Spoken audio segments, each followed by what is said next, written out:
Hello, welcome to 9 News Now. I'm Elizabeth Vowell with a look at your evening headlines. Louisiana has secured a major settlement from CVS Health. Attorney General Liz Murrill announced a $45 million agreement. The settlement resolves lawsuits alleging unfair business practices and consumer protection violations. These include claims of deceptive communications and harm to independent pharmacies. The fund will be used to implement new pharmacy benefit legislation and expand Medicaid fraud initiatives. CVS did not admit liability or wrongdoing in the settlement. A 1-year-old is dead after the child was run over by a truck at a gas station. This happened today at Murphy Express on Cortana Place. It's not clear yet exactly how this happened, but officials confirmed that the 1-year-old was killed near the gas pumps. We are waiting for investigators to release more details. East Baton Rouge deputies tell us a woman has died in Central after having to be rescued from a pond. Crews responded to the scene just before 7 a.m. at the Blackwater Conservation Center off Hooper Road. We're told that 2 people were swimming in the pond when the victim started struggling. Firefighters later rescued her by boat and brought her back to the shoreline. She was pronounced dead after arriving at a local hospital. And Baton Rouge police are sharing new details about an early morning shooting that left 1 person injured. Crews arrived to the scene around 2:30 this morning on West Brookstown Drive. Baton Rouge police say the victim was walking to a friend's house when someone started following and shot at him, then ran off. The victim is currently recovering. He was shot in the leg, is expected to be okay. The investigation is still underway.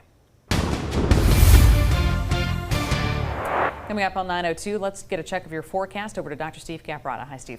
Hey, Liz. Very warm outside again today, and we've got a few showers bubbling this evening, mainly near and south of Baton Rouge. Light stuff kind of lifting up to the northeast. A little bit of a shower crossing the river between White Castle and Plaquemine, Donaldsonville, up to near Gonzales. French Settlement, some showers nearby. Got a few raindrops when I was out and about here in Baton Rouge not long ago. Now, looking ahead to Tuesday of next week, we're going to be facing a fairly widespread freeze, a light freeze, but a freeze. These are lows for next Tuesday, so you can see I've got the light freeze almost all the way down into our coastal parishes, so plan on protecting people, pets, and plants. Pipes are going to be fine. Here's why. We're going to have a cold front moving in.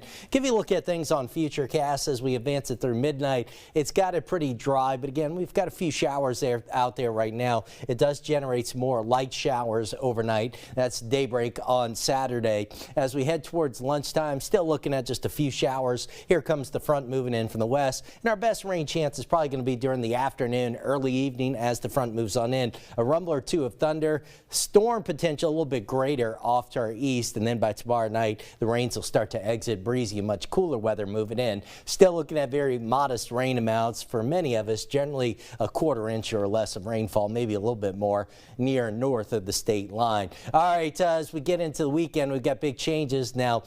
Tomorrow we've got the Black History Parade in Port Allen. That rolls at 1 o'clock, upper 70s to low 80s. Keep an eye on our First Alert weather app with some scattered rains possible. And then on Sunday, it's the Mystic Crew of Mutts. That's downtown Baton Rouge at 2 o'clock, upper 50s to around 60 sunshine, but the wind's going to be kicking pretty good. So it's going to be kind of a cool afternoon, probably a sweater, sweatshirt, something like that if you're headed to that parade. One more warm day tomorrow at 82. Sunday, breezy, much cooler.